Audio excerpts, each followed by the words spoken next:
Hello and welcome to Schindler's Gist. I'm Martha Jean Schindler, hence the name Schindler's Gist, and I'm your host, resident leftist liberal person. If you're a true leftist, you probably think I'm a liberal. If you are a person on the right, you probably think I'm a libtard, whatever you want to call me. I don't care. And I do almost always vote Democrat, but that's mostly because the alternative keeps being Donald Trump or someone of his ilk. I hate MAGA and I hate authoritarianism. I'm not neutral about that, but I also think that the Democratic Party has some serious problems, and I'm not above saying so. So joining me as my co-host in this is my friend Tyler Kluth. Tyler is a bona fide libertarian. He reads books about it, he studies the philosophy of it, and he'll tell you himself that he used to vote Democrat until the 2016 election sent him down a rabbit hole, and apparently he has not come back from that rabbit hole. We met playing music together in Atlanta, and somewhere along the way of the chaos of the last few years, he moved back up to Wisconsin. I'm still down here in the Atlanta area. We started talking about the current state of politics, and we realized that we had a lot of opinions and nowhere to put them. So we decided to start this podcast. The idea of the show is pretty simple. Tyler and I agree on a lot of things, but we also disagree on a lot. We are both non-culty, evidence-driven people who would rather understand something than win an argument. That being said, who doesn't love to win an argument? So we're going to talk about politics and current events and the systems that shape all of our lives, and we're going to do it without pretending that one of our sides has it all figured out. A quick note on timing. We recorded this episode a few days before the No Kings 3 protests. Those are the big national protests that happened all over the country, and I think 9 million people participated in them. Maybe it was 8 million, I can't remember. But my organization that he refers to, we're an autonomous collective that now goes by the name North Georgia CAN, or North Georgia Community Action Network. We hosted one of these No Kings protests in Canton, Georgia. And that event went really well, but I'm going to save the full debrief for Tyler in this coming week's episode, so stay tuned if you're curious about that. Now, before we get into it, I want to also give a few corrections because accuracy matters a lot to us, and we want to be honest with you about when we make mistakes. One caveat to that, though, I'm editing this intro and doing fact-checking without Tyler here to defend himself. So we may discuss some of these corrections. It might be that I misunderstood something or, misspoke for him. So I just want to let you guys know we're not necessarily going to be 100% right, even on our corrections. We're just going to do our best. And Tyler might come back and correct me in the next week's episode. So Tyler and I were talking about the war in Iran. And U.S. and Israeli strikes had already been underway for 26 days when we recorded this. And what I'll add is that when we call it the war in Iran, I want to make it clear that Congress has never formally declared war. The president launched it unilaterally. And as Tyler and I discussed in this episode, that's the kind of executive overreach that both of us have problems with, regardless of which party is doing it. Second, Tyler and I both implied that Obama issued the most executive orders of any president before Trump, and that is not accurate. Turns out that Obama issued over around 276 executive orders over 2 entire terms, which apparently is on the lower end for modern presidents. And FDR holds the all-time record by a landslide. He signed over 3,700 executive orders. Now, Tyler also mentioned Obama bailing out the banks. The major bank bailout, TARP, was signed by George W. Bush in October 2008, and Obama inherited that bailout and all the fallout from it. But Obama did handle the auto industry bailout, where we bailed out GM and Chrysler, and that is more fairly attributed to Obama. I think we kind of blamed Obama for all of it. Tyler also cited a figure that the Department of Education spends 35 cents of every dollar in administration. And again, I want to reiterate that I didn't get to check with him of exactly where he got that number from while editing this, but the best fact checking I found suggests that the Department of Education's internal overhead is significantly lower than 35 cents for every dollar. But Tyler was probably drawing from a real libertarian argument about federal pass-through inefficiency. What that means is that states send tax dollars to Washington, federal government takes a cut, and what comes back has expensive compliance requirements attached.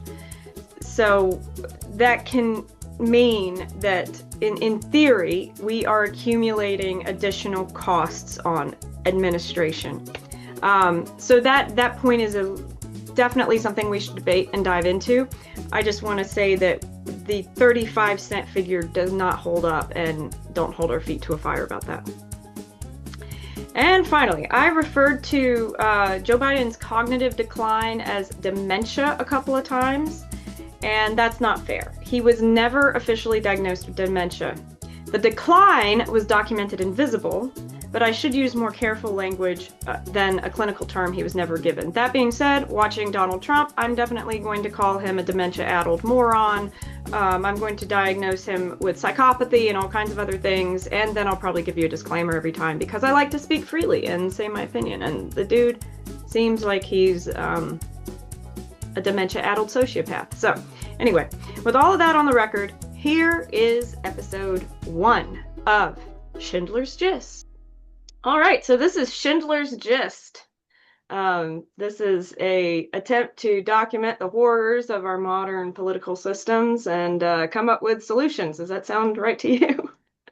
Sounds good to me. And I think it's a place for us to explore what ideas we're thinking about. I do think it'll be good to keep it related to politics and world events, maybe, but we can expand and subtract, expand and contract as we go along. And we need to introduce ourselves, but I'd like for you to introduce yourself first. Oh, you want me to go first? All right. Well, my name is Tyler. I am going to be the co-host on this new project here. Uh, so I'm originally from Wisconsin, moved around all over the place, from Pennsylvania down to Georgia, where I met our host MJ here. And we played music together. That's how we got to know each other. So before that, as I was to go back to the point of this podcast and what we're doing here, I was raised in a family of a kind of vote blue no matter who, and I lived that way for most of my adult life up until probably the first Trump election, the Trump versus Hillary, where I really started to question the idea of just blindly supporting a party. Was it because you didn't like Hillary particularly, or what was it? I was always told you had to vote blue because even if you don't like them, it's the better of the two evils argument. Mm-hmm. And I was just disgusted by the two options that we were given. And Mm-hmm. that was the best our country could offer us. Were you at all ever a Bernie guy? I, in the beginning, was, and I think I could have been somewhat won over by that position. Mm-hmm. Then I thought Bernie in the Democrat Party was a better candidate for sure than Hillary. And I think one of the disgusting points, which I think is, I don't even think it's controversial to say that at the minimum, the Democratic Party put its finger on the scale Yeah. during Yeah. the primary, and it was pretty obvious. So that's kind of where I started to see, like, yeah, I don't think I've been paying enough attention to this, and I'm not in support of how this is operating. Mm-hmm. And then, so as I started to get disillusioned, and then COVID happened. Yeah. And COVID is what set me down the rabbit hole of learning more about the political system and wanting to read more and learn more about our rights as citizens, about the Constitution, and really starting to go in depth on these thoughts and to think about how we could actually fix this because it didn't seem like it was moving forward in any good direction for the citizens of this country. Can Uh, you explain more? Like what was it that felt off to you? the overwhelming amount of government control, Mm-hmm. the right of the government to just basically shut everything down and just limit where people could go, what they could do. It's without a lot of information and a lot of contradicting information. Mm-hmm. And like that, like, and just to also destroy the economy and watching that be the largest wealth transfer from the poor to the rich Mm-hmm. and to print money without any regard and to just devalue the dollar and make the working people of this country continue to suffer. Hey, but they didn't really help anybody. Is what I saw at least, Mm-hmm. and that kind of pushed me from being more of like into the more social ideas into more of the libertarian camp. Mm-hmm. So then I started reading. I got a good reading list of some of the influential libertarian writers, and I've been slowly chugging my way through those theories of economics and government systems, and actually reading about the differences between what capitalism is and what socialism is, and I think ideas that everybody talks about, but once you start reading and diving more, you find how much more complex all of these ideas are. And really trying to educate myself and learn and figure out what I think is the best message to help everybody move forward in a positive Yeah. way that empowers everybody fairly. Mm-hmm. I like it. And now I'm here, and Yeah. we're starting this to try to reach people. I think this will be fun because I think you and me both know there's problems and we need solutions, and I think we have different ideas of how to get there. But the Yeah. one thing we agree on the most is we need to get there. Yeah. And I think that personality wise, both of us tend to be what's it called? We aren't very culty. We aren't Yes. that's not really like we tend to be evidence based, like we can be persuaded to change our minds, but we need evidence and so I think what will be fun is like exploring stuff and learning together and talking about things. Because a lot of times I find that a lot of times when you talk to someone else about your ideas, you realize the gaps you have. And you talked about that, like your wife is good at challenging you on some things, and that's how Oh yeah, that helps you understand what you think better, more and better. definitely. Yeah, she definitely gives me the pushback I need and finds where and helps show me where I need to understand where I'm coming from more. Mm-hmm. Which, because I want to have conversations with people, I don't want to argue. Yeah. Arguing gets us nowhere. So my biggest focus in educating myself in these topics has been to not only understand where I'm coming from at a surface level, but after I decide whether I agree or not with a certain point, to then be able to explain it more than the surface layer and go deeper to Mm-hmm. really show understanding of the topic and to have ideas for how to move forward. Yeah. Okay. So Tell me about your life. Like what do you do real quick? Like how do you spend your time? Well, I used to build custom cars and hot rods Hmm. for a career. Worked in some like bigger body shops. I learned early on in life I do not like corporations. I prefer small businesses, family businesses. They're the backbone of this country. And they treat you like humans. Corporations don't treat you like humans. They don't care if you're sick. They don't care if your family has issues. They don't care if you need to do anything. If you don't abide by their rules, you're punished. And But there's they just have a lot of no the same rights as humans. That's yes, that's which also what pisses me off about giant yes, corporations. yes, they are not a human. They should not have human rights. No. Um, so yeah, I did that for a while. Well, almost all my career, about 20 years, and then which is crazy to say. It is But wild. We're getting old, man. yeah. And then I had a son, and I was stay-at-home dad for a couple of years. Joined the workforce again, and I'm back to kind of a stay-at-home dad freelance type operation. Trying to start my own business, making goods for people, and then being also having the flexibility to take care of my kid when he needs somebody home.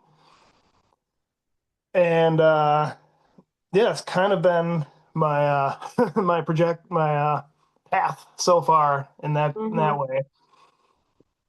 And you've been doing leather working lately, right? Yeah, so I've been leather working. I actually started doing that when my it would have been right before my wife was pregnant. It was for an anniversary present, whichever Oh, nice. anniversary is leather. That was the gift for the year. Oh, really?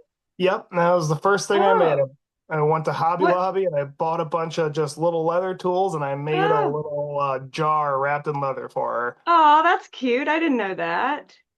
And Huh. then I fell in What love with number is doing leather? What it. number It, is that? it had to be like two. Oh, really? Okay. It was Okay. early on, yeah. Got it. Oh, that's cute. That's real sweet.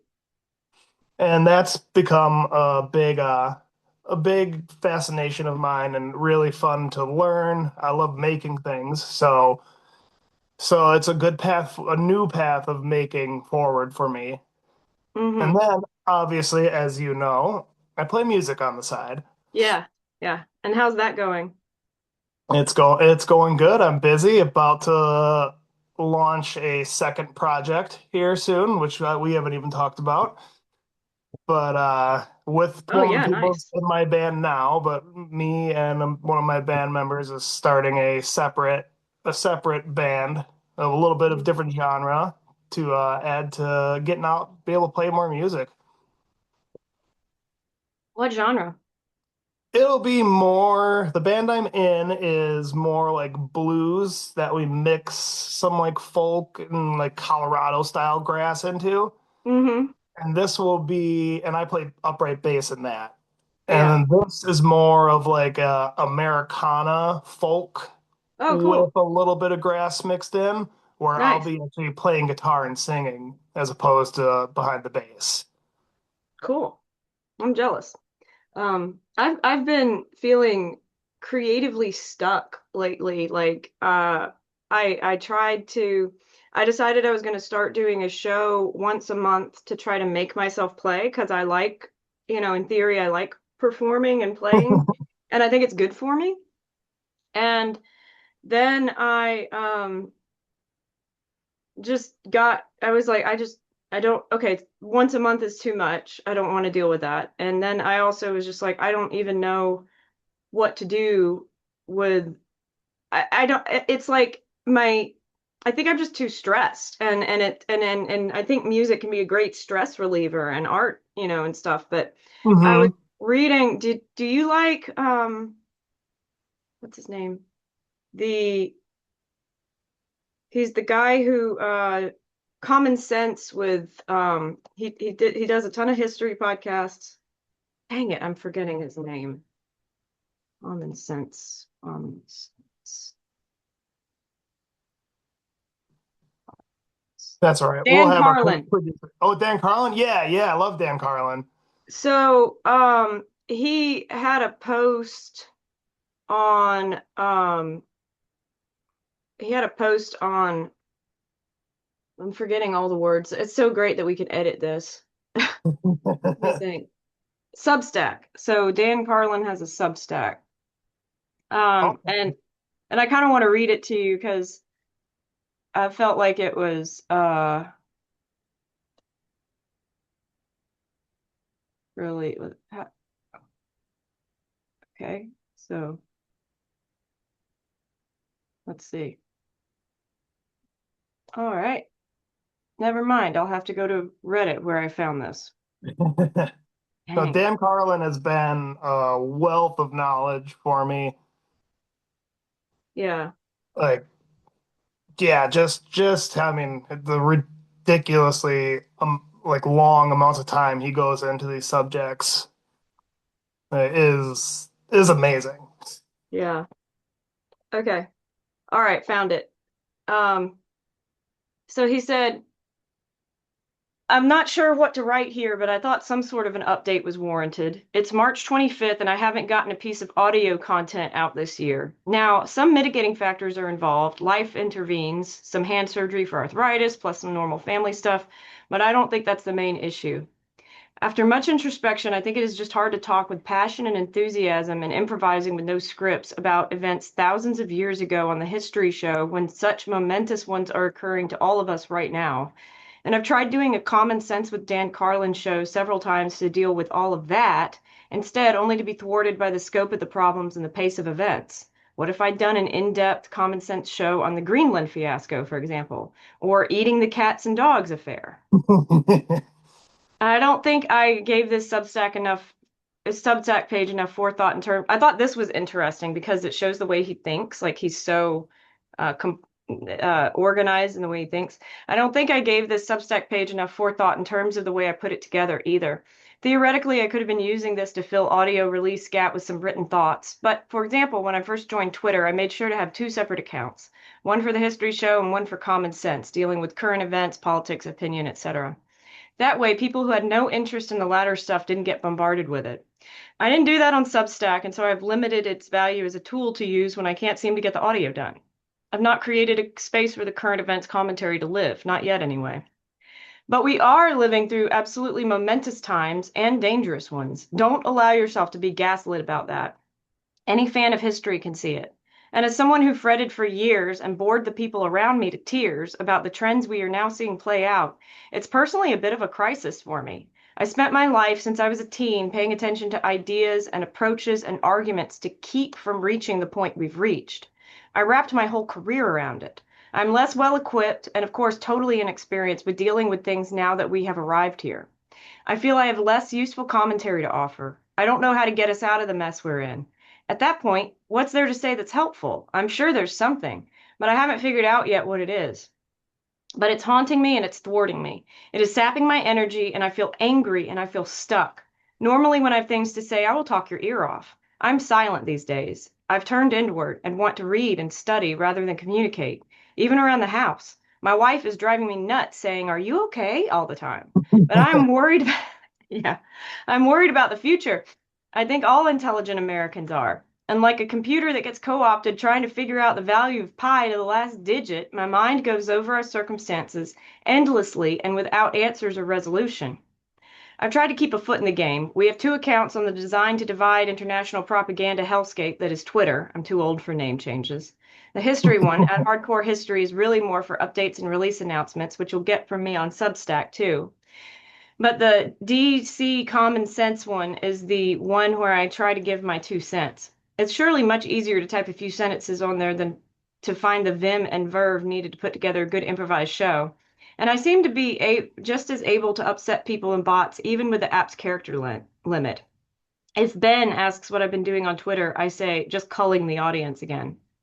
I still go I still go in the studio every morning. It just is slow going and frustrating, and the days when the energy and muse inspiration come together as they need to for successful end results are fewer per week than they used to be.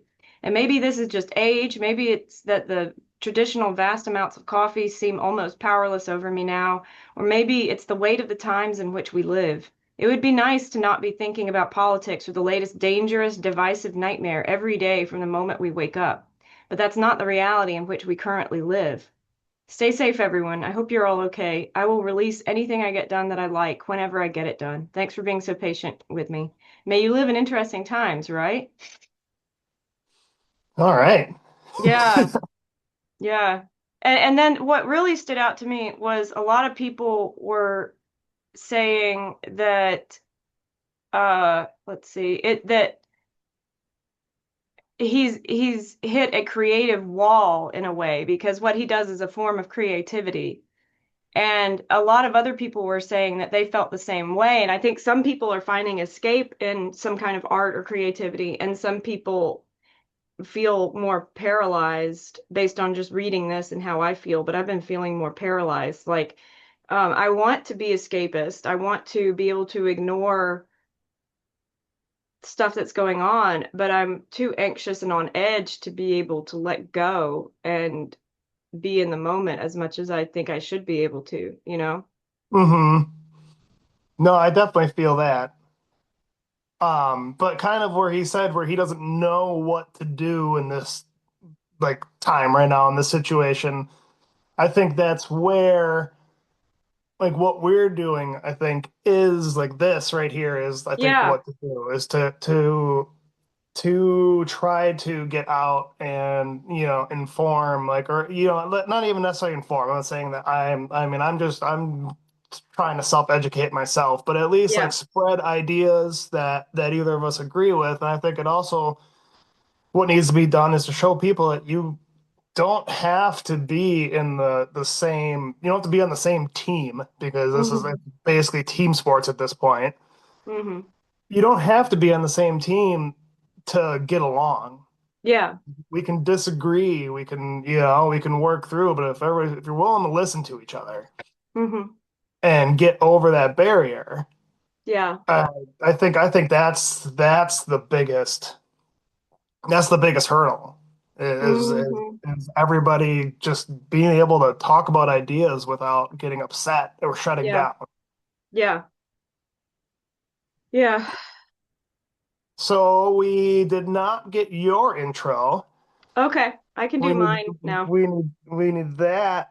And I'm also curious because when we played music, I mean, I don't think both of us really touched these topics too much because, when you get to know somebody, you don't get right up on your soapbox. And Well, also Biden was the president. Well, I remember I was talking about it a little bit, but Biden was president then when you and I started playing together. And it was much more boring while he was president. A lot of this stuff wasn't happening right then. Like we were post the worst of COVID, and um and there it didn't just seem like there was a fire every single day. Like, you know? yeah, I mean, I could say yes and no. It felt definitely calmer, but during Biden's administration, we also had the Ukraine-Russia proxy Yeah. war pop off. I'm not sure if that And we happened when we were, I can't remember when that happened in relation to us playing. I can't remember. it might have been actually right after we were playing, I guess. Yeah. Yeah, but 'Cause anyway, I go remember ahead. talking about it when I worked at the cantina with the other Hmm. bartenders. So yeah, okay, so yeah, I guess yeah, we had there was a little bit of a lull of just a horrible economy. Yeah. Yeah, it like the economy still sucked. Things were still hard. People were like coming out of the effects of COVID. Yep, yep. So yeah, I all the really bad Biden administration stuff started after we stopped playing music. Oh, 'Cause, goody. yeah, we had the Russia-Ukraine proxy war pop off, and then we had all the fun in Gaza. Maybe that was when the his dementia was thoroughly kicking in. Yeah, I think it might have been kicking in a little earlier. Yeah, hard to tell, hard to tell. Um, yeah, the election between Trump and Biden, they also had some reporting out where he was accused of sexually assaulting a woman, and uh there were I was shocked at how many people did not pay any attention to that. Uh-huh. And I think it was just because we were so desperate to have an option that wasn't Trump. But I just remember being really disgusted and being like, great, I get to pick the worst rapist or the slightly less bad rapist, is Yeah. how I felt. And I don't know, I don't know if he did it. And there was some valid um, criticism about the woman who came forward about it because she had a history of of somewhat erratic behavior. But you could say that about me compared to a lot of people who just keep their head down and don't make any waves. And then you could say, well, see, this lunatic, she ran for mayor, she did all these other things, and now she's accusing some guy of rape. Yeah, she's a lunatic, So it's just very easy to dismiss people. Yeah. Well, it's hard to know the facts too when things Yes, boil up after 20 years. Like, well, right, we can't, it's just someone's word against someone's word. right. It's just he And said, she said. Yeah, it's just hard for any side just to be an honest person trying to figure out what's the truth. It's like, oh, I yeah, really don't know who to believe because it's been so long and there was nothing filed. And like, yeah, it's just at a logical point. Like, it's not saying anybody's lying. It's just being like, yeah, but it's just right. there's just no substance to, you can't Yeah, prove it. yeah.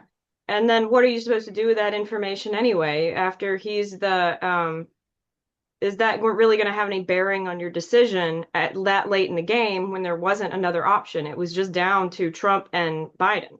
So Yeah, was it really going to make some people just stay home? Probably a couple of people.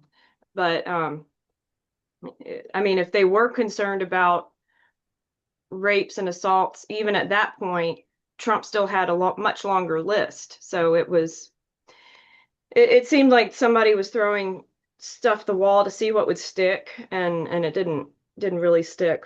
Um, yeah. Fun times, fun times. Somebody's potential rape and murder is just like a little It's just pawn. a political football. Yeah, yeah, just yeah, political football. Just I am originally from South Alabama, and I was at a postcard party earlier this week, and one of the girls, it is all ladies at this thing. The postcard parties are when we just make postcards for people Okay. for voting purposes. Um, and this is with an organization that sometimes does postcards. It's called Postcards to Voters, and they tell you what to say on the postcard, and they sometimes send you the actual postcard. Sometimes if they have a design they want you to use. Sometimes it's random stuff, and you write to people. So we were writing postcards this past Tuesday for Sean Harris's campaign, and he's the Democratic candidate that is running in Marjorie Taylor Greene's district, which Okay.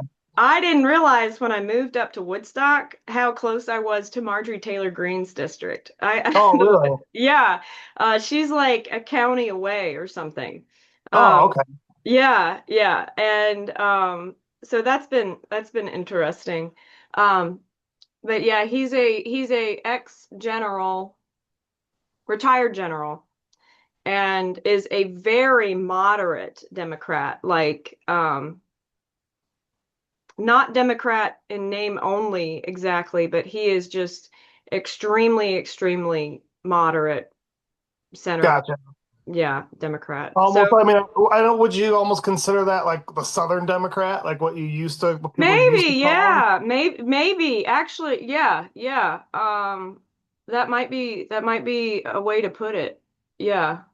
Um, so I only say that because I think he would, if people could put aside the fact, well, he's black, running in a pretty racist area, but if people could put aside the fact that he has a skin color that if you're racist you don't like, and the fact that he is a Democrat, they probably a majority of the people would actually agree with his with his uh campaign. Um, Okay. Okay. but because now MAGA, just if you are a Democrat, you're a libtard. That's it, you know. Well, luckily the mega numbers are shrinking by the day. Mhm. Yeah, So so there's a lot of I'm hope gonna there. keep clinging to that. The rabid hardcore MAGAs are the ones that come out of the woodwork to make comments on our posts for the organization I run. So I hear from them a lot, and I'm just hoping they're dropping like flies. But It um, is. It is. A lot of the people that were Trump curious, that were considered MAGA in the movement because of hmm all of the campaign trail lies, as hmm hindsight's 2020, and we can see they were all yeah. lies. But all of those people are off that bandwagon. So do you think the people who are still in it are they and I guess the Venn diagram could be a circle, but are they truly intellectually like not capable of understanding what's going on and or just in a cult? Like because some of them are just I'm just like the stuff that they are arguing with us with and again, I'm seeing the idiots that take the time to go out of their way to go comment on a clearly leftist Facebook entity to shoot their mouths off. So they've got to skew dumb or something, or because why would you spend your time that way otherwise? Anyway. I think it's the far right minority wing of the party. hmm I truly believe the majority of the population, if we sat down and talked about ideas, would come to an agreement on most things. Maybe Yeah. it's a different way to do it, but I feel like most people want the same thing. And a lot of And it is they've been convinced that people are doing things that they're not doing. well, it's that, and it's just that like hard line because the parties have become a cult, and that's like the problem with hmm primaries is each side has to run its most extreme person hmm in their primaries, and then what does that leave you in your generals? Then you have the most extreme as opposed to the people that are actually going to be better, that are going to Yeah. want Yeah. to actually do something for the people, but they don't get through to the when you're just in one party and you're going in a primary. Like that's hmm when I think that's when it falls apart into the more you know far right and far left individuals running. Yeah. I wish we could I wish we had a actual realistic path towards not having just a two-party system anymore. And the beauty of that is that's where the Republicans and the Democrats are a uniparty. They both hmm don't want any parties. And after No. Ross Perot challenged that hard, hmm that's when all of the ballot access became extremely difficult for anybody that didn't have the backing of one of the two major parties. Yeah. So like that's the problem is the system is purposely made to not allow uh, other voices. I think I think Georgia, I know there was a bill, Georgia, so there were some people trying to pass a bill in Georgia that would have completely outlawed ranked choice voting, even though we already don't have it. We already don't just to have make ranked sure you choice can't voting. have it. Yeah, yeah. There, there are other groups that are trying to get ranked choice voting to happen, and that's why they're doing it in advance. And it's just nuts. But the reason I brought up the postcard party, I just remembered I'm super ADD, so this might cause problems in this. I think it would be great. We'll just so we I'll travel just in bounce two different around. directions and then circle back. Yeah. But one of the ladies commented, she was like, she said she saw the other day, somebody said, if you're an autistic boy, you get trains. If you're an autistic girl, you get politics.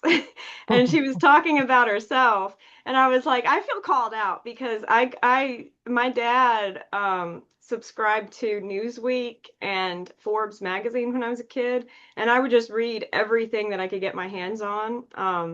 And so I was always reading Forbes and Newsweek and asking questions about things I didn't totally understand. And I was interested in stuff like that when I was little. Um, and yeah, and now it's kind of circled back.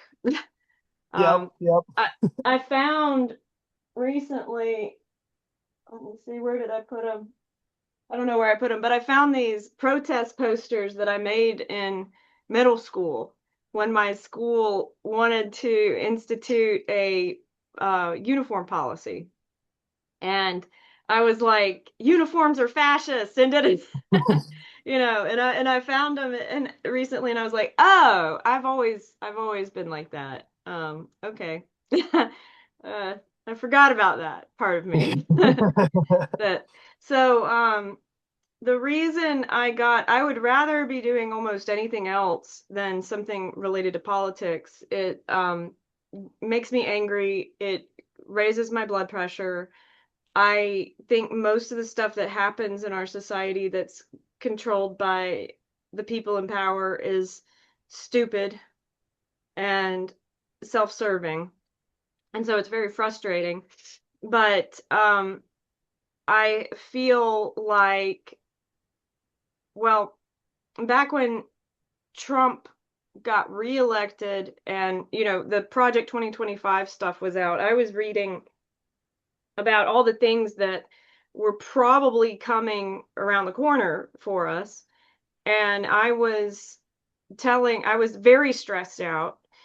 And I was telling my husband, I really want us to move. Will you please consider moving to Canada? Like, we have people who are experts in tyranny and fascism who are leaving the country because they think we're going down a really dangerous path. Can we at least consider? Can you talk to your family about moving? And that just wasn't going to happen. So, I remember telling him, I was like, I will not do well under fascism. I'm female. I'm outspoken. Um, I don't fit in on a good day in average society. I'm different. Um, I won't do well. If we actually get to, like, in my lifetime, a very suppressive, restrictive family. If I couldn't handle uniforms at a public school system as a kid, and I always hated them.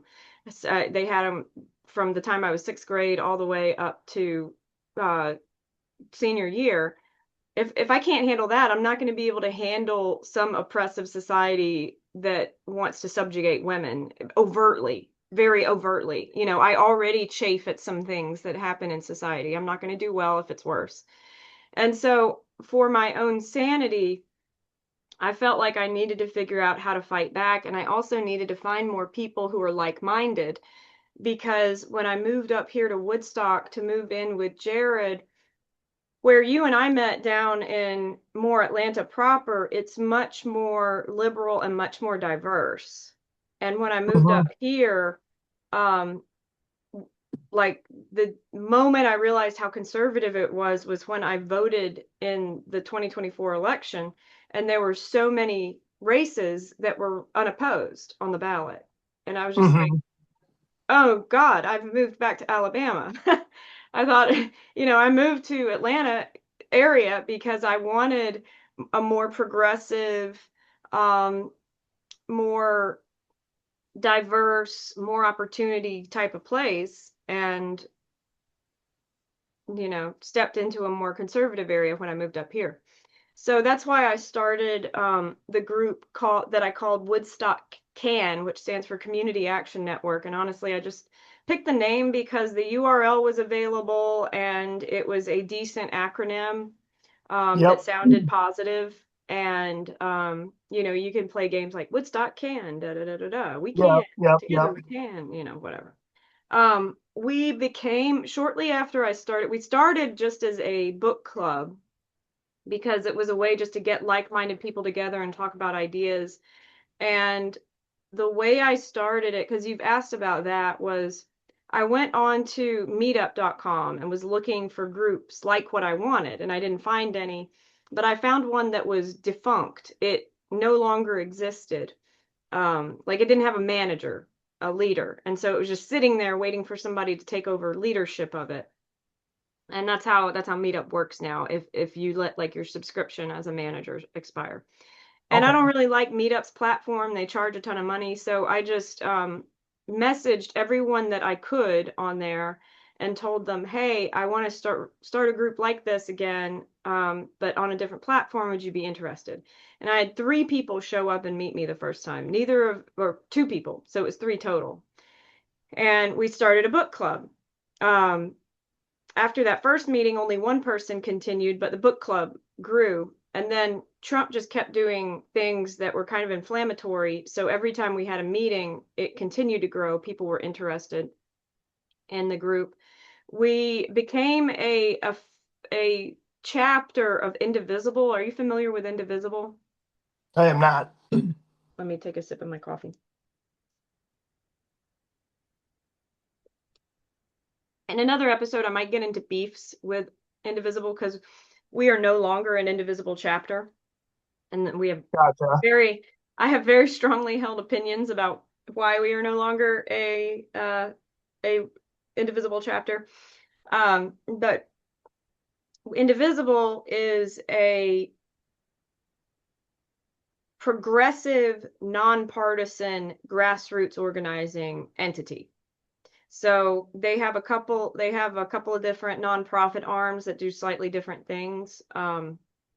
And they support grassroots organizations. So they are a little bit they are pretty hands off most of the time.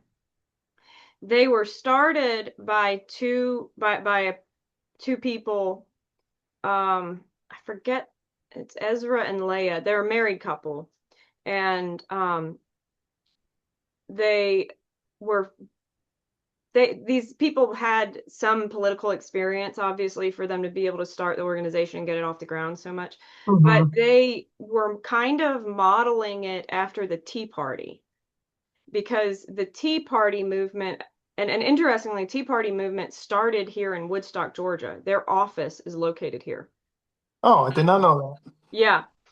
And I don't remember all the details, but Tea Party was very grassroots, and also a lot of what they did was try to, this was my understanding, and I don't see a lot of evidence that Indivisible really does this, but in theory, what I thought it was supposed to do was focus on developing local leaders so that you had leadership coming from the ground up versus top down.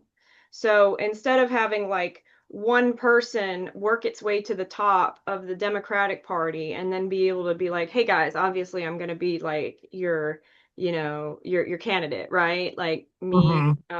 It was supposed to be creating more of a bigger field to pull from, but also focusing a lot on local stuff and local people, and just and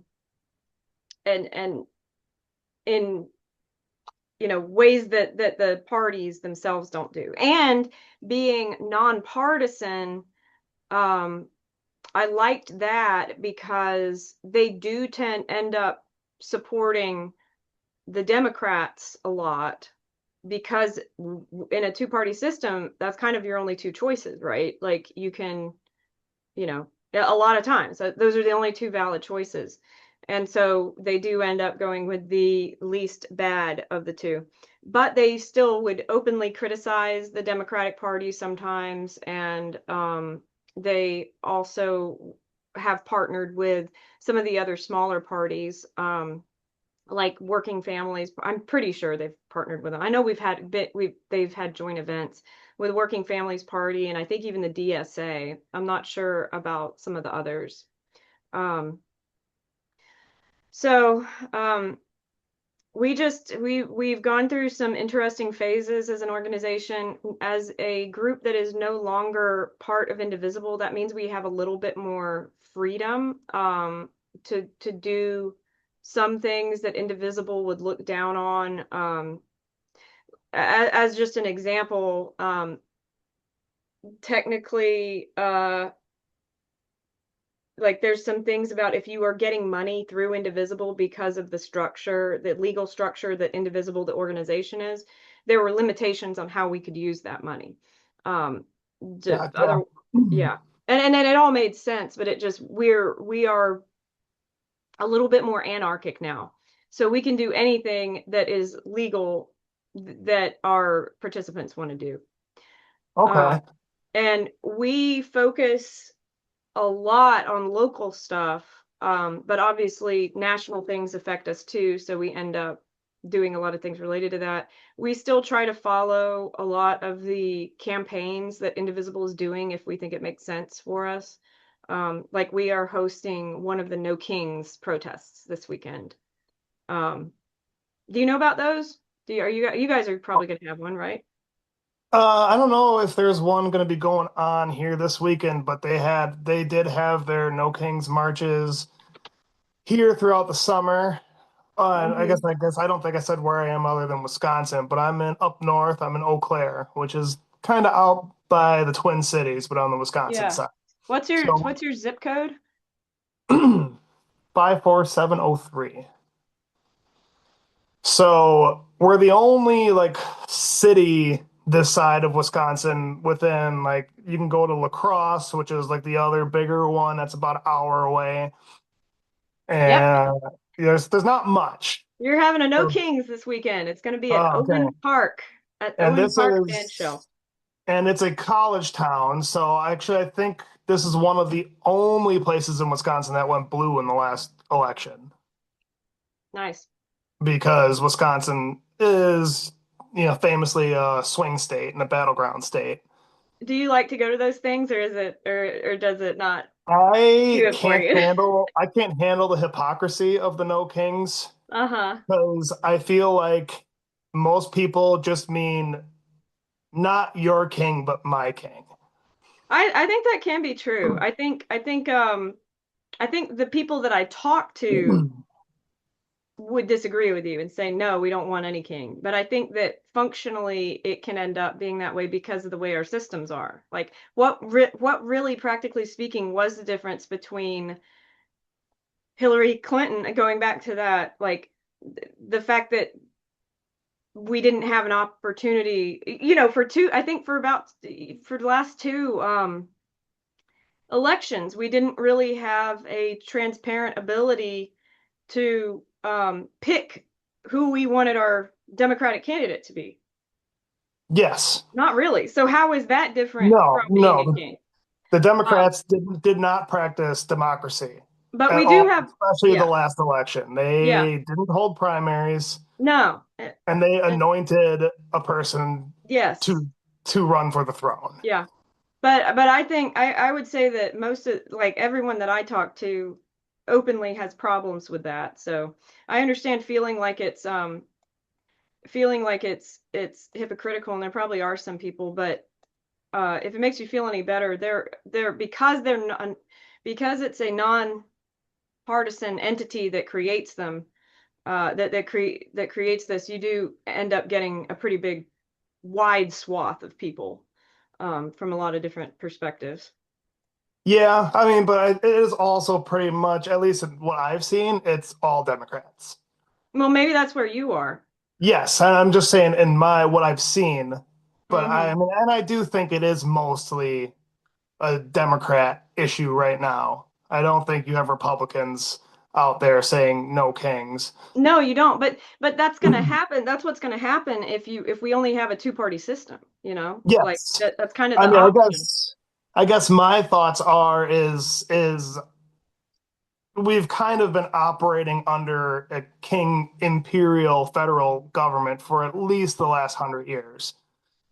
So we need to mean no kings like all the way, like for Hmm. both for anybody and for the federal government in general. And I guess one like litmus test to it is asking people, especially like Democrats, because it's easy for a person, a Republican. Again, I am not a Democrat or a Republican, which I think allows me to judge everybody heavily. But I don't hear a lot of Democrats really wrestling with how poor Obama was as a president when it came to these king type things. Hmm.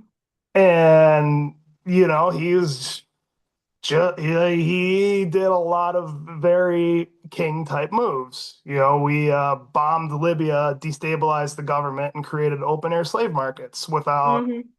without really going through Congress for it. Just did it. Hmm. Yeah. Like, things like that. He bailed out the banks, like, and bailed out the automakers when Mm-hmm. they, that's just taxpayer dollars to the richest things in this country. Mm-hmm. So I think we've been living under, a more or less an elected king for a long time. Well, I have two main thoughts that popped into my head. One, I actually, when Obama put a lot of kids in cages and separated families too. His Yes. deportation um, track record is terrible. The way he handled immigration um, was Well, they called him the deporter in chief. yes, yes.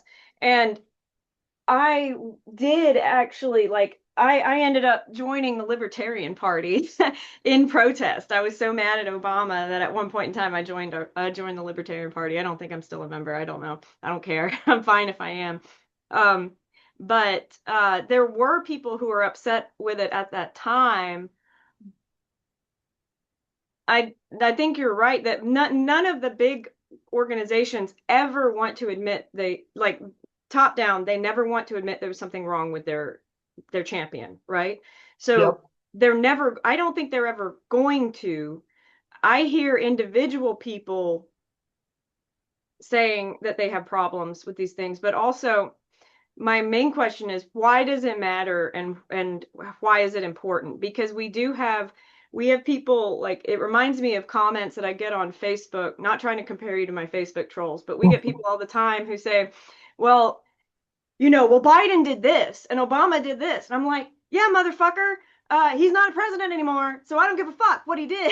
Like, I'm talking about what's happening right now. But that's not the if you're a rational person, so if it bothers you that there hasn't been an addressing of these things, and a lot of times too, I'll say in my answers, I'll say, here's all the shitty things Obama did. We don't worship, like at least our group does not worship the leader like you're worshiping your leader. So when our leaders fuck up, I would like to call them out.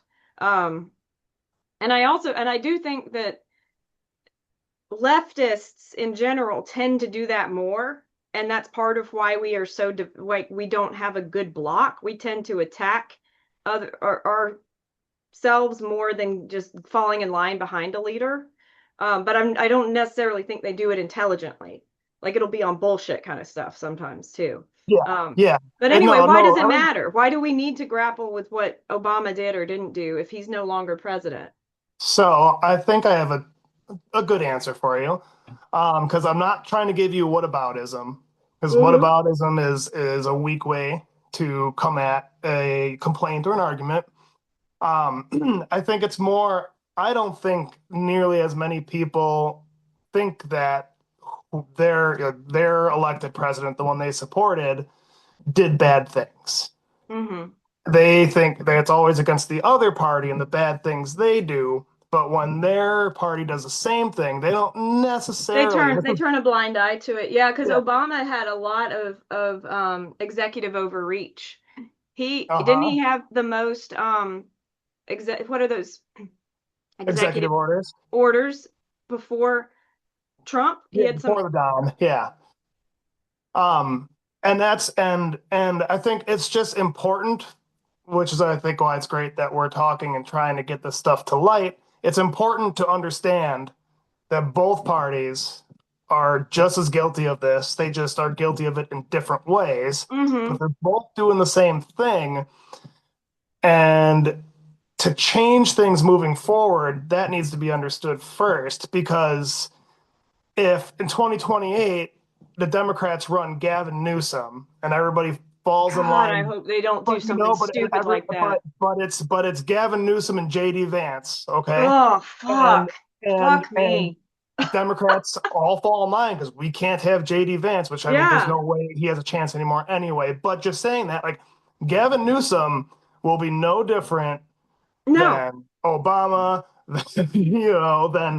than any of the Republicans. They're just going to go for different things, but they're not going to change anything. So we just keep voting the same things in, thinking our side's better when it's Yeah. really both sides are not here for the people. Yeah. And we need to understand that. We need to break the cult of each party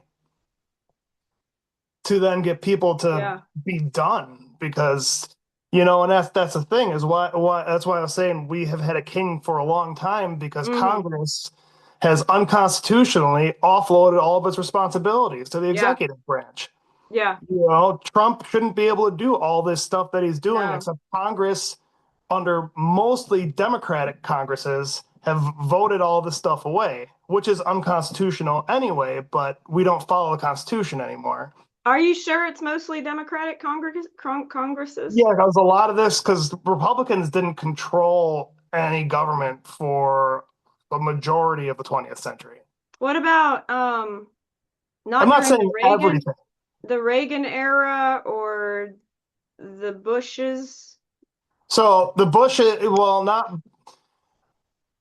I think the Republicans finally starting to get a lot more steam and control of the government starting Bush too. Like they could get presidents in, but Democrats still controlled a lot, the Mm-hmm. majority of House and Senate for the better part of the 20th century. Mm-hmm. But I mean, Republicans are also completely to blame for this too because they allowed it. They Mm-hmm. didn't necessarily vote against it, Yeah. but they allowed Congress to weaken itself, and they like what's happening right now. Yeah. Congress could stop everything right now. Like they Yeah. can't, like he can't, with tariffs, Congress has the power of the purse. They can't give that away. But we just know Like, they're not going to. yes, exactly. Why do you think we keep having wars? Because both parties support the wars Mm-hmm. at the end of the day, because Congress could stop it right now. Like he can't do it. And they try to use semantics like this is a special military operation, so they don't have to call it a war. But you're just changing the words. They think war, everybody knows what war is. Yeah. And Yeah. Congress could shut it down, but you don't have anybody doing it, or you have a handful of people in Congress Yeah. doing it.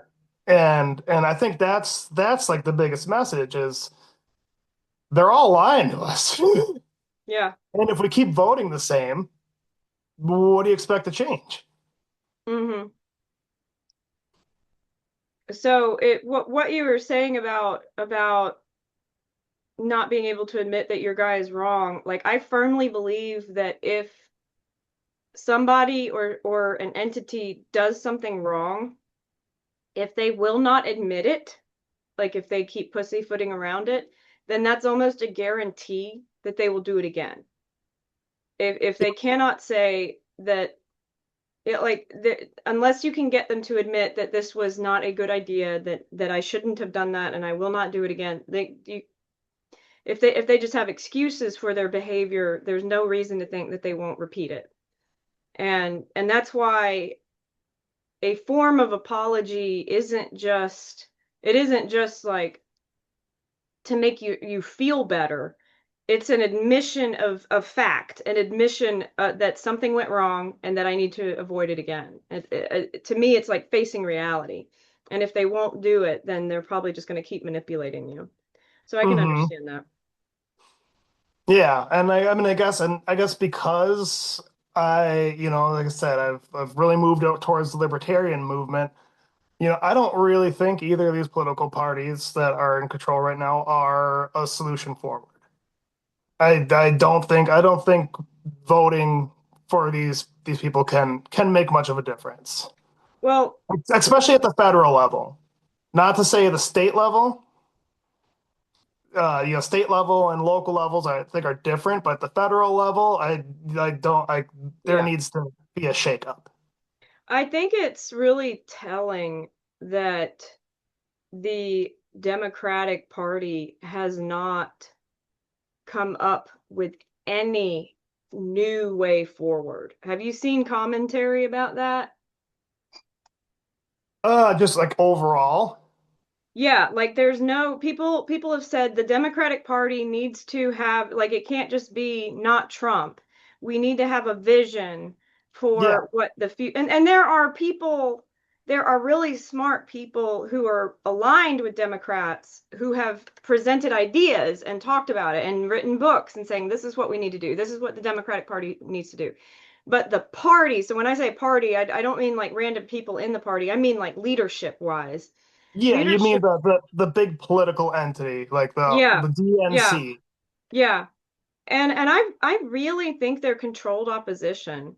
Um, I truly like I don't know if I would bet a lot of money on it, but I mean there's so many reasons to think based on their actions that there are people in power in, and I don't think it's all of them, but I think there are people in power in the Democratic Party who are at best going along with things and don't really care, and at worst are actively making decisions that uh, still end up supporting an end goal that isn't just about the Republicans being in party. It's about the rich getting richer, the people in power staying in power, blah blah blah blah. And I think even some of the Epstein file stuff sort of supports that. Like it's clear, like if you really dig into the records we've been able to access, it's clear that there is collusion. That's the word I was looking for. There is collusion on all sides for very nefarious activities. Um, Well, and I think it just shows that the Democratic Party didn't really push it until it was favorable for them now. yeah. Like there's no talk they never addressed releasing any files or looking into anything until Now, there, I didn't mean to interrupt you. Sorry, I just want to put a pin in that. but I mean I'm not saying that there wasn't voices for it, but like it wasn't a big thing. I mean Trump, you know, like normal, shot himself in the foot. The administration, all the people he put in there ran on Yeah, doing this, and then as yeah, soon as they do it, they gaslight us and like, oh, there's nothing and this and that. It's like when you guys yeah, literally, you're Cash Patel and Dan yeah, Bongino and Pam Bondi. You guys said for years how you're breaking this open, and then you get in there right. like, oh yeah, there's nothing there. Yeah. Yeah, okay. They, so at least my understanding is that when Biden was in office and there was stuff about the Epstein files, that the files were in some sort of legal process, and it at least as a citizen was a part of the reason. So we get fussed at by Republicans like, why didn't you care about the Epstein files, da, da, da. And it's like, well, the MAGA story of the Epstein files that involved lizard people and whatever else just sounded cuckoo bananas. And so it's really hard to listen to the other stuff in it. And turns out that was probably deliberate. That was probably deliberate leaking online by Epstein or the organization based on some other things we know about how the Epstein, not necessarily him individually, but yeah, him individually and some other people manipulated um, hearts and minds. Like they did a lot of they did a lot of manipulation during Gamergate to Yeah. try, yeah, stuff like that. So, um, I think people who were Democratic too, or at least not in the MAGAverse, um, thought that the Biden thought that the Biden administration was following whatever rules they needed to because the files were locked under some sort of legal process. And I think we people had some level of trust, which potentially was misplaced, that, oh, these are the steps that need to happen. They're doing the right thing. It's going slow, but that's just how things are, and it'll all come out eventually. While the MAGAverse was just shouting about it and screaming about it, and also mostly using that to blame Democrats, like that the Democrats were the bad guys in this thing. And that doesn't make sense to me, and I don't think it makes sense for a lot of people that if you say it's only one side, that sounds like propaganda. What makes more Well, yeah, sense is that this is just a whole bunch of psychos on all sides. Um, exactly. and the political parties are just another arm of control, you know, but not the end goal. They're not the end goal. They're just a way for you to get to the end goal. Yeah. Yeah, it was. I mean, I think that's why it wasn't brought up because it wasn't good. It wasn't going to do anything for anybody because there is people from all thought, both sides that did some really horrible things. And I think we think Yeah, it's pretty clear now. And yeah, so it'd been more helpful to keep it all quiet for all of them. right, And right. which you can tell the Trump administration instantly started backpedaling because like this isn't going to Hmm. be good for us, They were like, the and it's going dog that and caught we're the in car. power. Yeah, and they're in power now, so it's going to hurt them more. Yeah, yeah. So that's where I think all the backpedaling comes. Like, yeah, it's a lot. It's you can that's a better talking point when you're not in power. But then once you get Hmm. in power and people want to see it, and you made such a big fuss about it, to then be like, oh yeah, there's nothing. Like, yeah, well, not now. It was just blatant. Now you're just lying, and Hmm. it's not good lying. I mean, this is the worst propaganda out of any administration I think there's ever been. Yeah, yeah. It's bad. It's bad, and it's set such a bad precedent because it's kind of working. You know, it's showing what you can do. Like, I and mean, I don't think it's working. I think Trump is pulling all the levers that have mm, been allowed to be put in front of him over, the last how many years of Congress voting away all of their ways to stop things. mm-hmm. And you get somebody eventually that's gonna pull all the levers until they're stopped. Well, I hope you're right. And obviously Congress is complicit in it, like Yeah, because they're not stopping it. But like these levers have been there to pull.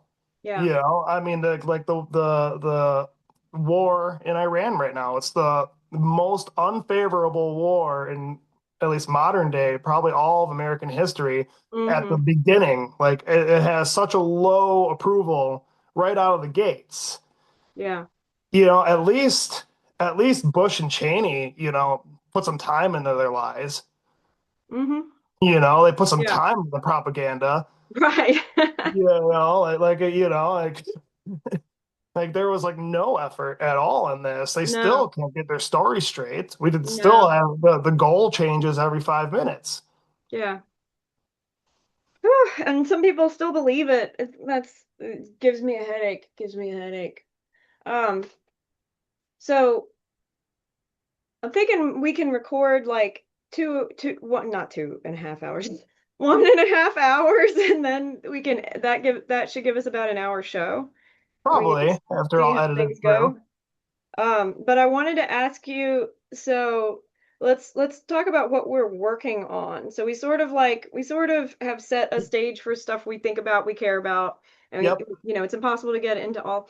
But you Oh said that yeah. you reached out to the Libertarian Party. You might start a Libertarian Party chapter. So I have to ask you, as a libertarian, how do you feel about like privatization of schools and roads and stuff like that?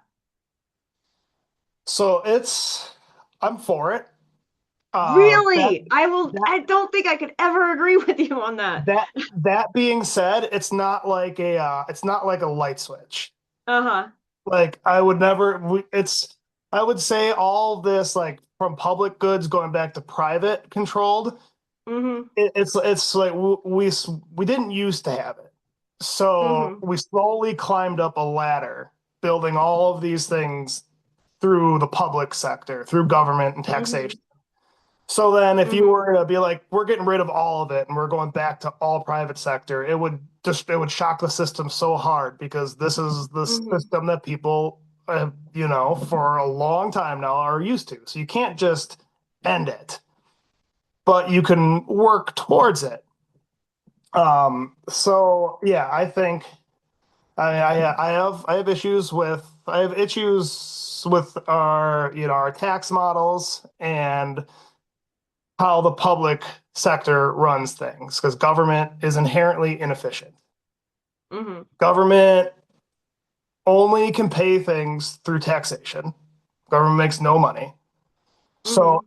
every government employee technically doesn't pay taxes.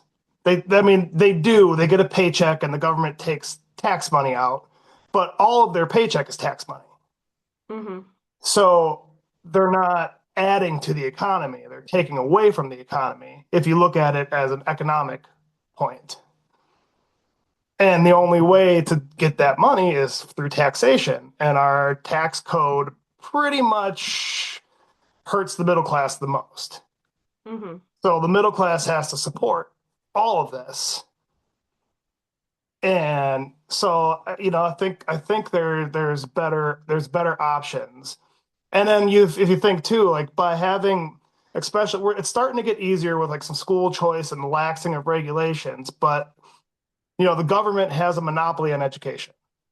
You live in a school district, your child, it's compulsory. Your child has to go to this school. Like here in Eau Claire, there's not school choice. Like if I don't like the school that we live in, I can't, the district I live in with that school, I can't send my kid to a different school, even in the public school system. Mm-hmm. So, which that can create, I think that can create issues too by forcing small groups into certain ones and then also not allowing competition. There's no competition. Mm-hmm. And any competition is heavily regulated by the government, and you won't get your license to run a private school unless you meet their standards. So they have a Mm-hmm. monopoly. And without competition, there's no price signals coming back, so they can just spend as much as they want. Mm-hmm. Whereas if there is a school that can do it better for cheaper, it would force the government then to have to compete and do it better for cheaper and not waste. So I think there's arguments for it. Like, and this is just at this point, we haven't seen that in action for a century or Mm-hmm. more. So, it is, it's theoretical, I understand, but like I like to say, like just because this is the system doesn't mean it has to be. Like the idea that we can't try something different, it's kind of like what you said with ranked choice voting. They're trying to ban it before it's even allowed. Why don't we Right. try it? Right. Yeah, I You agree. know, I agree with you on that. I think it would be interesting to explore specifically the libertarian stuff in future episodes because yeah. And I actually wanted one of the future episodes I think would be fun is talking more about the education system. yeah. Because like, I'm just gonna throw this out there, maybe as a teaser. We don't have to get into it right now, but like I support ending the Department of Education. I think it is not beneficial. I think it wastes money. This gets So, me into wondering like kind of how much of it is. Do you remember how the other day when we were talking about sometimes the solution like the solution is bad because other parts of the system is bad and it's like you almost like you have to unravel the whole thing. yes, That's what it yeah. reminds me of because I can see problems with the Department of Education as a whole, but I think that something like that needs to exist.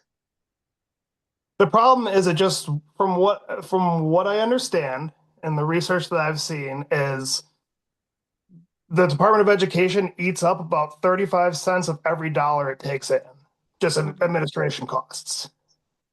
So we could just cut DC out of the equation and every state could keep its money to invest in education. Like, I think that's one step forward while not getting rid of the public education system. Mhm. But I believe the states should have more control. And then the argument I always hear is like, well, like states like Louisiana couldn't afford to have their schools then because they have to subsidize through the federal government. Like for one, Mhm. like, do you think that your money that could be in your community should go to a whole nother state that isn't involved in your life, or should at least the money that's being taken from you working at least stay in your community? Well, the argument about it is that yes, I actually would rather have some of my money go to another state if they are part of if we're all part of a whole. I think I benefit from them having a bare minimum quality. And if they are struggling to Like there's still schools in Alabama that struggle to have all the textbooks that they need. Maybe they're not using textbooks anymore, but that was there are But lots of schools like oh, that. sorry. But Because I guess the public education system should have fixed that, and it hasn't. hmm Department of Education should have fixed that. It's been what, Jimmy Carter? Well, It was some like, people would argue that what has been happening is that public services have been mismanaged or starved to the point that you can now point to them and say, see, they don't do a good job, when what they really needed was more resources. And that's a big argument that a lot of people on the left have against the right, and also against libertarian arguments to privatize things, is that, well, if you did what you were supposed to with the public service, you wouldn't feel a need to do that, to privatize it or whatever. yeah, I mean, I could see that, but I think it always falls back to the smaller the government, the better, by allowing things to work because government's so bloated and they can't use money properly. And your public education system should have already figured out how to delegate the money from the richer schools to the poorer schools and solve this problem. But they don't.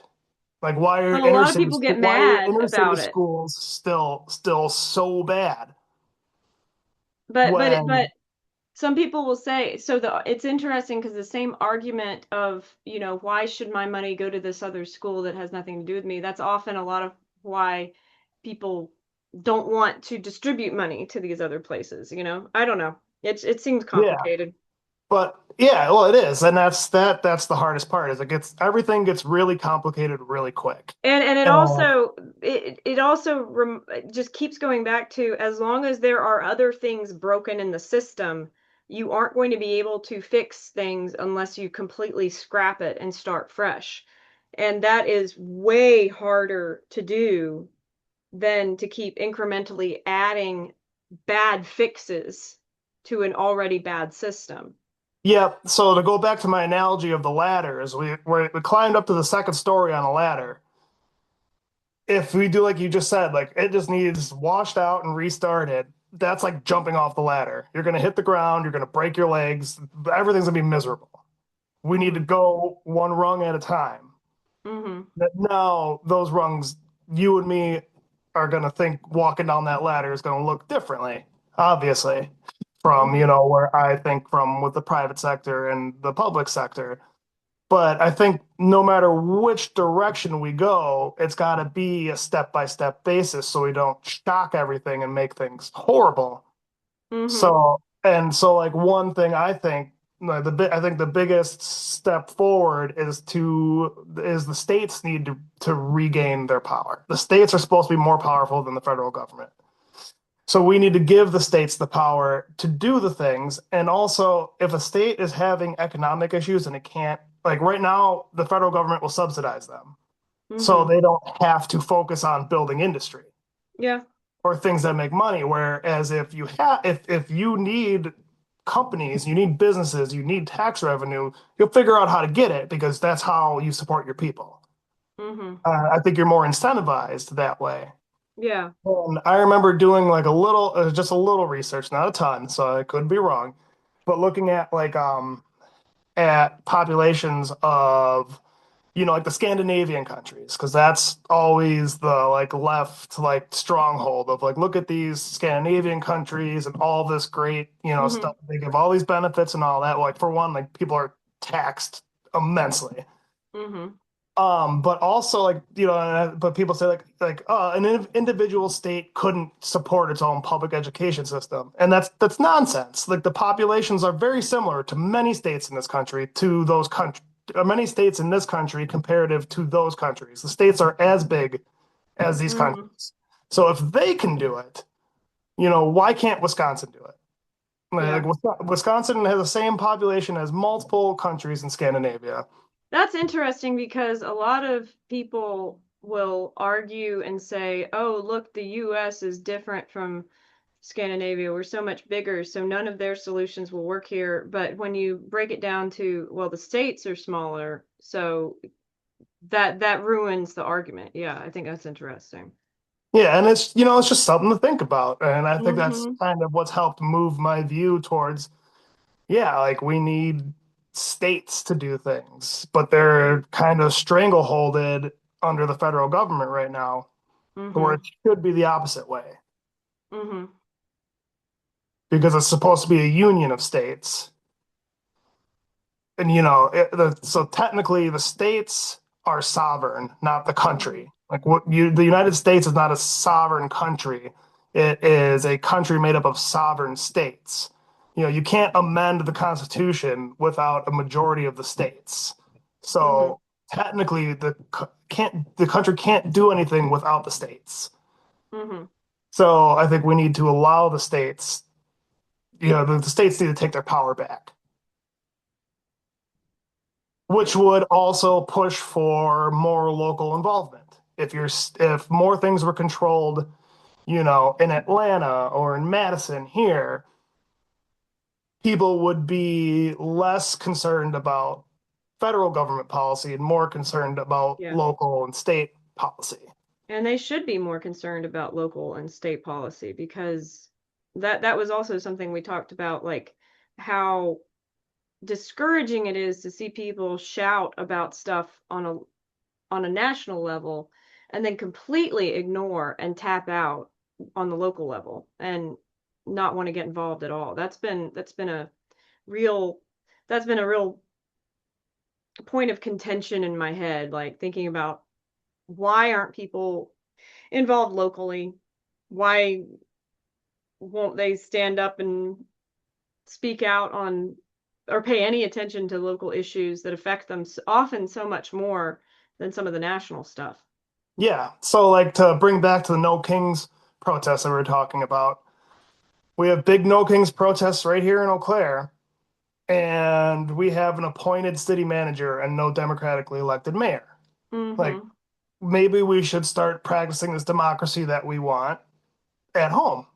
Yeah, I think that's a Like, valid. I would be interested to hear a response from somebody in Eau Claire about that. I think that'd be.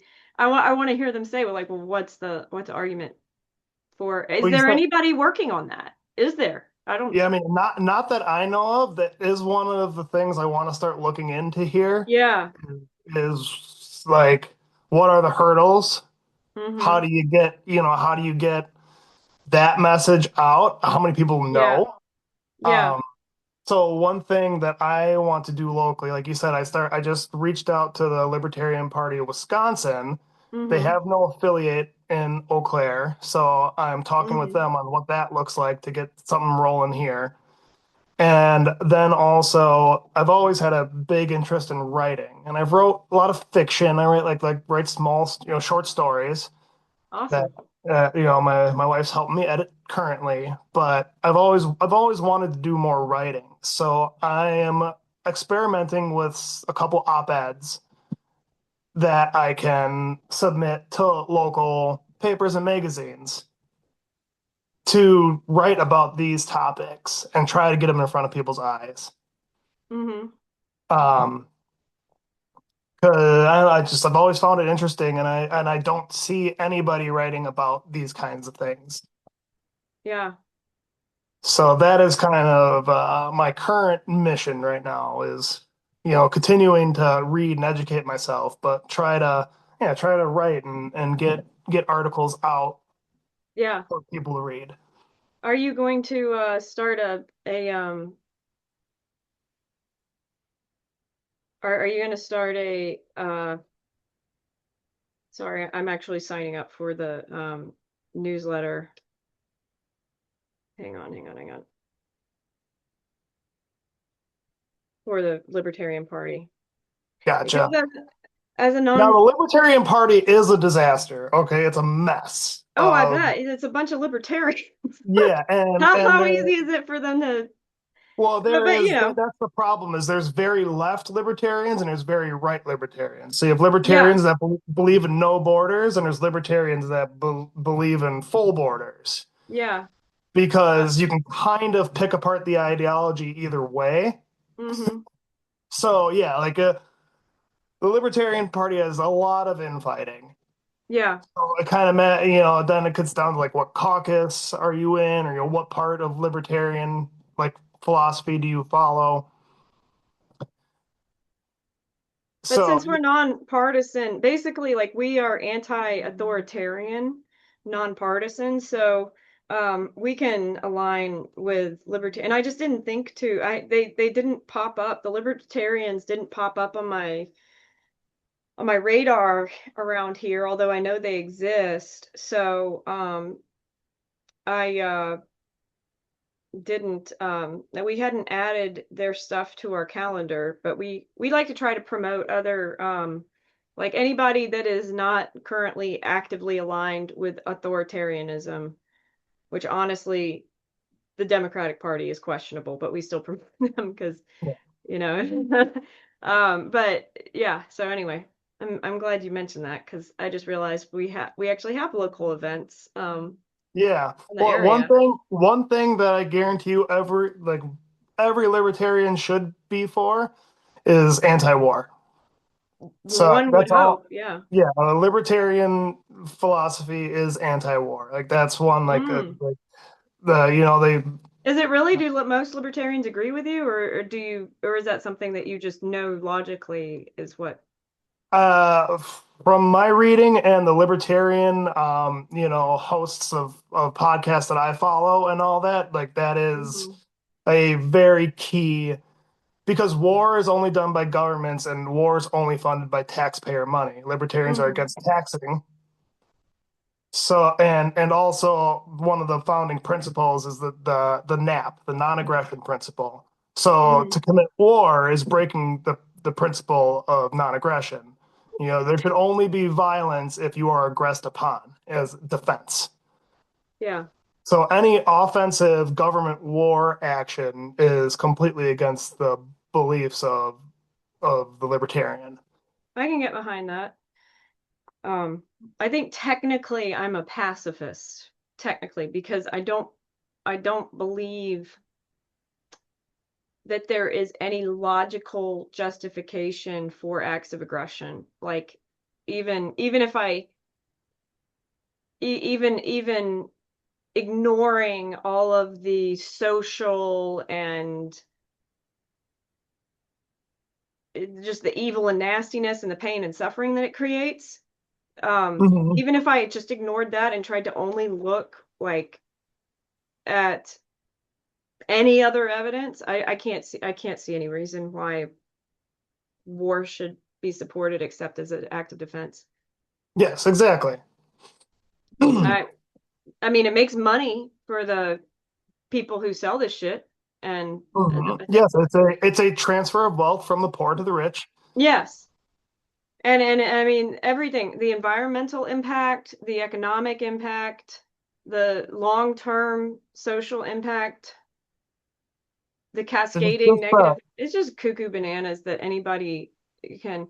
It particularly bothers me to have people even pretending that this is at all a war of righteousness that we're engaging in the Middle East right now. Like that's just gross, vomit yeah. worthy to me. It's Yep. nasty. So you're working on that. I'm working on we are currently trying to intelligently grow our group. And we're also always trying to figure out what's important to people. One of the things that we are working on, I think, going forward, I mentioned to you last time that for whatever reason, the Democratic Party, local Democratic Party, did not field any candidates for down ballot races for the county level and below for the fall. And so we do have Democratic candidates on, and again, going back to the two-party system, why does it matter if they're Democratic or not? Oh, because that's all that exists. That's really, you have to be one or the other to run, really. Um, Yep. Which and it usually tends to be easier to run as something else locally. yeah, The Yeah. ballot access is a lot simpler than federally, which is Yeah. good and promising. Yeah. So, our group, I feel very strongly that even if the competition is bad, that having competition makes things better. So even if I didn't like either of the two candidates, the fact that they're having to compete with each other, if they're truly competing and not colluding, they are Yes. ideally having to listen to the people more, having to come up with better solutions. So as far as I'm concerned, having only one candidate on the ballot is just a total disservice to the community. Um, and so what our group is trying to do is create more education around the issues that these roles are affecting. And the roles are county commission chair, board of commission chair, one of the county commissioner seats, um, several board of education seats, and solicitor general. And I think most people don't know what those do at all. Mm-hmm. Not really. So not only do we want to educate people on what these things are, we if we only have one party, the local Republicans, who our local Republicans are very lockstep with MAGA and Trump. I assume there are Republican parties in some places where you could say, well, um, they're good, this guy is a good person and he's not a MAGA nut job. So, even though he has a Republican thing, he's not going to be cuckoo bananas, whatever. I'm sure that exists and it used to exist more, but I don't think that's what we really have here because I mean, even I was at the Capitol for the first day of the new legislation kickoff thing for like an educational event from the ACLU. And I was next to, I was trying to get speak to one of our Republican representatives who her name is Charlize Byrd, and she is cuckoo bananas, like batshit right wing conservative. She's just more socially acceptable, um, and is better at seeing Charlize. Sorry, it's Charlize. I always get her name wrong. Gotcha. Um, but she's just more socially acceptable and doesn't come off as aggressive and malignant as Marjorie Taylor Greene did. But she's absolutely batshit. Anyway, she was talking to the head of the Cherokee County Republican Party, um, and I could hear him speaking to her, and he leaned into her ear and was saying something like, "We're going to do really great things for Trump this year." It was very close to those words, and to me, that is extremely telling, and that's also just how they think. They are more concerned about doing what the head of their cult wants than listening to the needs of the people. And they're Mm-hmm. completely ignoring the fact that the head of their cult is not listening to the needs of the people except as to use as political fodder to manipulate. The full extent and depth and breadth of him listening to people is just to figure out how to use that information to gain power, and manipulate them into thinking that he's on their side.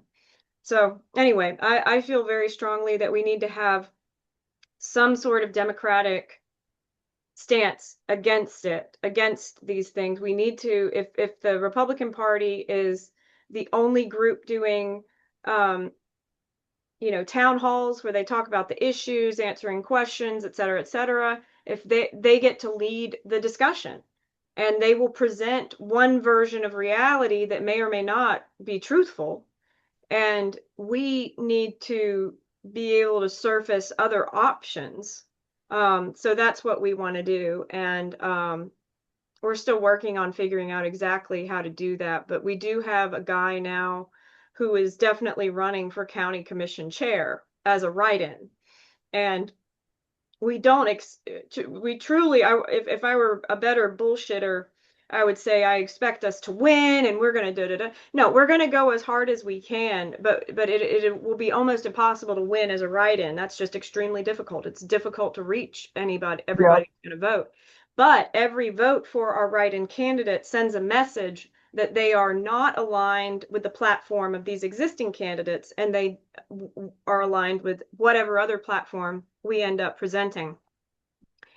And I think that's important. And when I ran for mayor, and you said you wanted to go into that, we can go into that in another episode. When I ran for mayor, I did not think I would win at all, and I didn't. I did really well. I got a third of I, the total vote, almost exactly statistically a third. yeah, no, I saw that. That's why I congratulated you right away Thanks. because I feel like that was uh, that was extraordinary. Like that doesn't happen from somebody unknown without party money and party backing. Right. And I spent very little money on it, I like very, mean, very, very little. It was extremely grassroots. But I think that's just so telling that if you are that we are not Michael Caldwell, the current mayor, just was not reaching a full third of the people of just the people who would vote. Definitely yep. wasn't, wasn't serving. They believe that he wasn't serving their needs.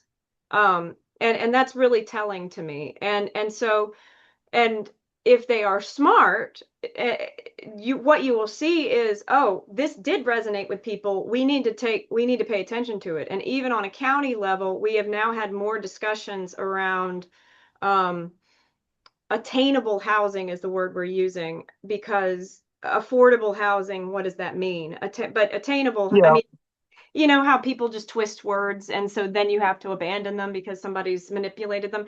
Realistically, all of that attainable, affordable housing, you can mathematically calculate it by saying, okay, here is here's the mean, median, and mode earning power, or no, household income of our people who live here. Does that mean they can afford any of the houses on the market? And yeah, that's just it. And it's math. It's math. It's not bullshit. And nationally we have huge problems around housing affordability, but locally, there are things you can do locally to incentivize different choices from people who live here, from the developers, all kinds of different things. And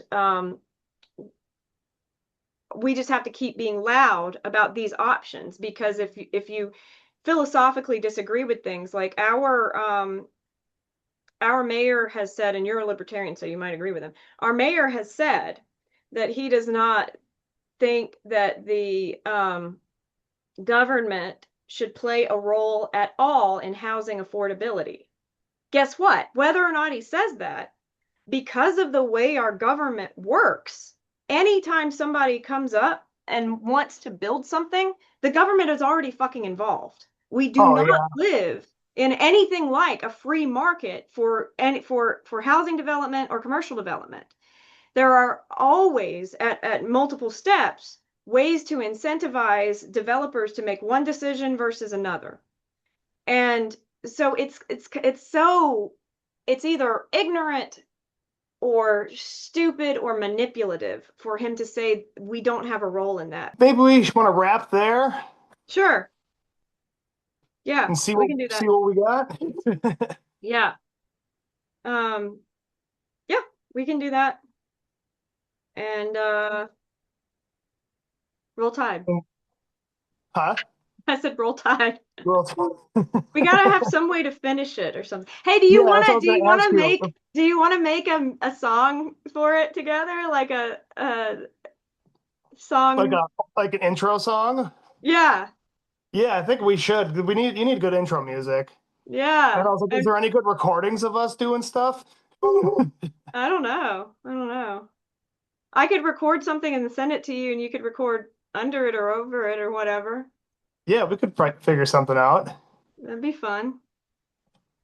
That'd be fun. Uh, Yeah, we could write lyrics for it. I don't know. I'm excited. It'll be a good time. yeah, I think so. We're gonna take over the world. Hey, I didn't know if we were going to be able to go for an hour, and we almost went two. So Yeah, yeah, yeah. I think we'll have lots of stuff to talk about. All right. definitely, I agree Well, because I think we touched on a lot of things that I want to talk about more. So yeah, yeah. All right. So that's episode 1 of Schindler's Gist. If you made it this far, thank you. What you just heard was a pretty wide-ranging first conversation. It included Tyler's journey from vote blue, no matter who, to libertarian, the structural rot in a two-party system, the No Kings movement, and whether it's genuinely anti-authoritarian or just anti-this authoritarian. We're going to talk about that more in our next episode. The Epstein files, Obama's record, the Department of Education, and housing affordability at the local level. We almost hit 2 hours when we recorded this without even trying. Coming up in future episodes, we may discuss Tyler's case for ending the Department of Education and my pushback against that, or maybe he's going to persuade me. I'm going to give Tyler the full debrief on our No Kings protest in Canton, and we're also going to check in on Tyler about starting a Libertarian Party chapter in Eau Claire, Wisconsin. And I'll give him an update on write-in candidates that I'm trying to recruit here in Cherokee County, Georgia. Don't worry, we're not running out of material anytime soon. If you want to follow our work at my organization, North Georgia Can, you can find us at ngacan.org. That's ngacan.org. And if you think we got something wrong, please tell us. Contact info is going to be somewhere that you're seeing this episode, and I want you to reach out to us about anything, anytime. We might roast you if you call us libtards. That might happen. Anyway, that's the whole point of this show. We want to have feedback. So, we'll talk to you next week, and I hope everything is going well in your part of the world. Have a great day.